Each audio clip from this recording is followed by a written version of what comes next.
Well, g'day everyone, it's Warren here from NQ Explorers. With the current world situation, I thought I'd head out into the bush and self-isolate like a lot of us detectorists are doing.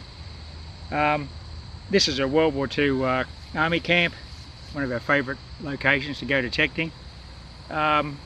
Most of it's been swallowed up by modern development, and there's little isolated patches like what you see behind me that remain. Now, I think the majority of the camp is actually under housing now, so that's lost forever. But what I've done, I brought in the AT Max with the 5x8, so I'm just going to go really low and slow and cover as much of the ground as I can.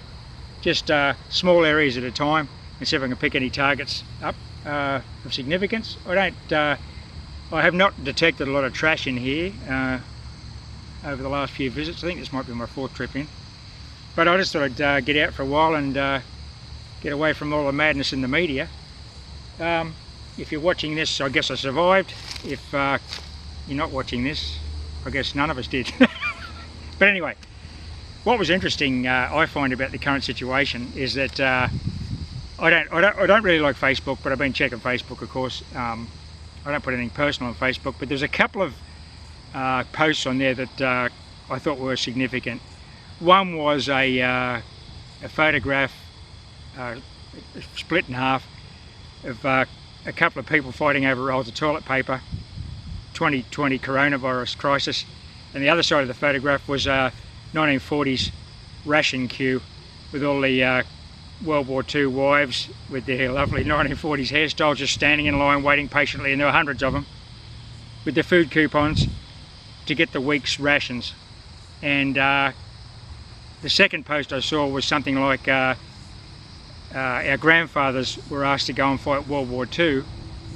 All you've been doing is asked to go to your couch. So I thought that was doable. That was a nice little post. And that got me thinking about the World War II generations. They're very important to us all, particularly Colleen and I. Both of us served in the Royal Australian Air Force. Colleen did 10 years in the RAF and I did 15. So we've got quite a bit of military history behind us. My father was too young for World War II and was too old for Vietnam, so he missed both ballots. My grandfather did serve in World War II, as did Colleen's father. Now, this whole current situation got me thinking about that sort of thing, where Colleen's father was, he was a Bren gunner in the Australian Army. He served in Merauke, in New Guinea, and throughout the New Guinea campaign. He was very young. He put his age up to join, like a lot of young Australians did. He was barely 18, and off he went to World War II. Now, my grandmother was in a very different situation, and this is what got me thinking about what's going on now with all this panic in the supermarkets and silly things like that.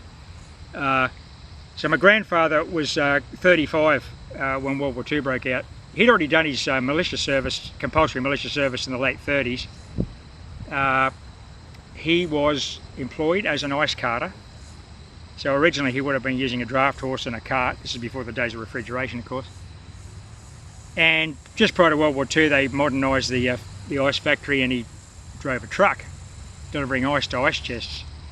So when the Japanese came down through Southeast Asia and the crisis was on our doorstep, my grandfather's 35. He's got 2 young girls under the age of 10, one of which is my mother. He's conscripted into the AIF. And when he fronted up to the army, his previous service had been with artillery, but they said, "What skills have you got?" And he said, "Well, I drive a truck." So he became motor transport, and he joined a Australian Army General Transport Company, which deployed to Milne Bay, Port Moresby, and all over New Guinea during the war. So both Colleen and I have significant connections to the Second World War. But what we need to think about there was the people who didn't go to the war. It's the mothers and the children that were left behind. So the situation my grandmother was in, this is obviously a very personal thing, and it happened to millions of people around the world at the time. Here's my grandmother. She's got 2 young girls under the age of 10. Does not have a car. Few people had cars in those days. Her husband's been conscripted. He's gone off into the army, got no idea where he is. He could have been in the Middle East. He could be in New Guinea, because all that was censored. They had no idea how long the war was going to last. You don't forget, in 1941-42, the Germans were at the top of their game, the Japanese had taken over Southeast Asia. It looked pretty bleak. And this war could have dragged on forever. So the husbands are all gone. Here's my grandmother, 2 young girls. She's on rations. She has to line up for rations at the store. She has to support a family with no means of transport and no refrigeration, so it was all ice chests. Just think how tough that was. Didn't know when her husband was coming home. Girls still had to get to school, had to be fed, had to be clothed. Very, very difficult situation for people. And I don't think that we really appreciate what that generation did for us. They were so stoic, if you want to put it that way. And then of course when the husbands came home, and the wives too, the nurses were overseas, and many of them ended up in Japanese captivity. When they came home, they had to bear that burden for the rest of their lives. So that affected the entire society. Australia was in World War II from 1939 to 1945, pretty much 6 years. That's a very long time to be on rations, and we talk about lockdown now and we can't travel anywhere. Well, no one was travelling anywhere at World War II. So we have to think back, you know, it's not that tough. If you've got to stay home for a couple of weeks in your lounge room, watching your big flat screen TV and your internet, I think we can do it. Anyway, that's enough of that. The reason I'm out here now is let's make a connection to those people from World War II, that wonderful generation that got us where we are now and why we have this wealth and this wonderful country we live in now. Let's go and find some relics from World War II. Well, this is a good start to the day. I literally turned on the machine, ground balanced it. 30 seconds later, I walked across a little bit of leaf litter off this old track, off the side of this old track, and I got a silver coin. I haven't been here 30 seconds, so this is a good start to the day. And here we go. As you can see, it's quite a bit of leaf litter. Once I scraped the leaf litter off, and about an inch of soil, and I was still getting a nice 79, 80, 82, I knew it was going to be a good target at depth. It wasn't just a shallow bit of junk. And I got a little sheaf of wheat threepence by the looks of things. Interesting to find the date. It's definitely going to be sterling because of the numbers I was getting. So that'll be pre-46. And I hope it's right in the middle of World War II. Let's do a bush clean, get it up close and identify a date. Well, there she is, as predicted. I'm right for once. It's a 41 sheaf of wheat Australian threepence, sterling silver with King George VI. Definitely a World War II drop. Great start to the morning. I'm going to head down this track now further into the gully and around a bit of scrub that I haven't investigated in the past and see what evidence we can find of any army relics or any ruins or concrete foundations and that kind of thing. Let's get on with it. This is a little matter of interest, sort of reading the ground, like when you're gold prospecting. How shallow is the ground? As you can see, this little erosion gully here, a little creek, we're at the very head of the creek. Solid sandstone bedrock, and here the soil layer is very shallow. The bedrock continues up this slope. So what that means is there's not going to be any deep targets. My little 5x8 will serve me well. As I go further down the slope, obviously the soil depth could increase with erosion and soil movement down the slope. But look, we've got bedrock right up in here. So bedrock exposed. There's not going to be any deep targets in here because the rock's the bottom. Righto, I've just got something that's not too exciting, but it's a little bit exciting. Oh, I think it's a modern coin speller. It's got a 20-cent coin.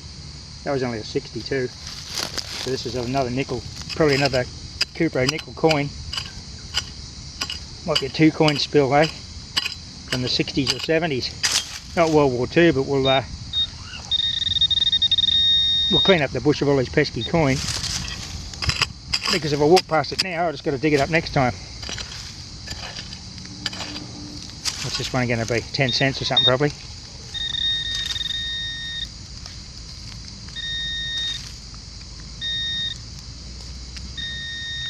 Didn't see anything come out, but just dropped it. There it is. 10 cents. So I'm 30 cents better off. Well, that's not too bad. Could be a pre-decimal spill in here anywhere. After that, just shows you though, that's a nice little sign that not too many search calls have been through this spot. Literally 2 metres from that 30 cents, I got a World War II target. 303 hole. can't see a date stamp, but she's been fired, as you can see. Well, that's an interesting World War II kind of scenario. We've got an old broken beer bottle, and here we've got a surface toothpaste or tinea tube all rolled up. Definitely camped right here. Okay, well, that's a toothpaste tube on the surface we just spotted. Where I've kicked that glass aside with my boot, I've got a 78, 79 right there, and it's underground. Good solid signal, but could be another toothpaste tube. Let's have a look here. It's right there. I'll just disturb this gently, giving it a little bit of glass in the situation. What's this? Okay. Well, it's a relic of some description. I don't know what that is.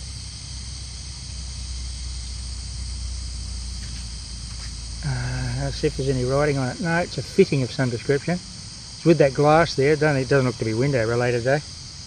Don't know what that is. Nice moulding though. Had some purpose. Right, we've got another hole in progress. Right in the centre of the hole. This is a high 70s, low 80s, bit jumpy. And there's a bit of depth to this one. We'll just gently pull this nice loamy soil out, so we can find him. I don't think, oh, still going. I'm just going to say I don't think it'd be any deeper. Didn't look at what depth it was indicating on the machine, so no clue. Let's have a look here. I like it when they've got a bit of depth about it, but it's not going to be high level modern rubbish, although having said that I'm not really getting anything like that here. And this just came out of the hole. Some sort of copper or brass fitting.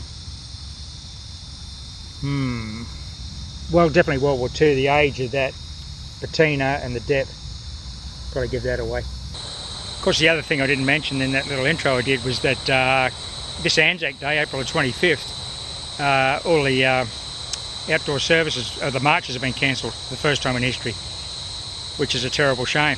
Understandable, of course, in the current situation, but just take a moment to think about the fallen of the First and Second World War and Vietnam and Korea and, of course, more modern wars such as Iraq and Afghanistan on the 25th of April, even though we won't be able to publicly commemorate those remembrances. Perhaps the dawn services may go ahead, I'm not sure, but it's a pretty fluid situation. We'll find out in a couple of weeks what's going to happen on Anzac Day. If we can't go to the Anzac Day services, we're going to probably go metal detecting for relics in World War II camps. Well, this one's a nice solid relic. It's solid brass. I don't think it's not a webbing belt loop. It is solid.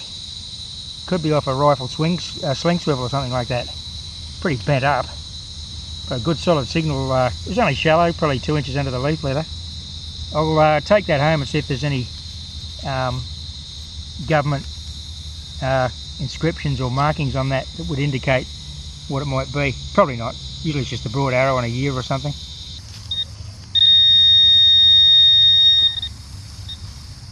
Another 79. Another embarrassing live dig. What's that there? Oh, what is that? Oh, it's a, pretty sure that's, oh no, I thought it was a button. I thought it was a button back. May well be a button back. And I'll just get this up close and see if I can discover what it is. It was just near that bit of brass strapping or loop that I just got, maybe associated with that. Back shortly. Yeah, that's a nice little find. It's a coat button back. What's happened is the attachment shank loop has been rammed through the front and it's popped the front off it. It'll probably be a Stokes of Melbourne or something imprinted on the back. So what I'm going to do is just recheck that hole because the front could be somewhere around. Well, I might wrap it up there. I've been here probably 2 hours. Great start of the day when you get silver in the first 30 seconds. That was a good start. Nothing sensational after that. What I wanted to do actually was head down through the creek, and on the other side of the gully is more remnants of the camp, but with all the recent rain, the grass is like 2 metres deep. I couldn't even swing a cord in there, so I didn't film any of that. We'll wait a couple of months until that dries out a bit, and I can get in there with a coil. So stay safe everybody, happy bicycling, bye for now.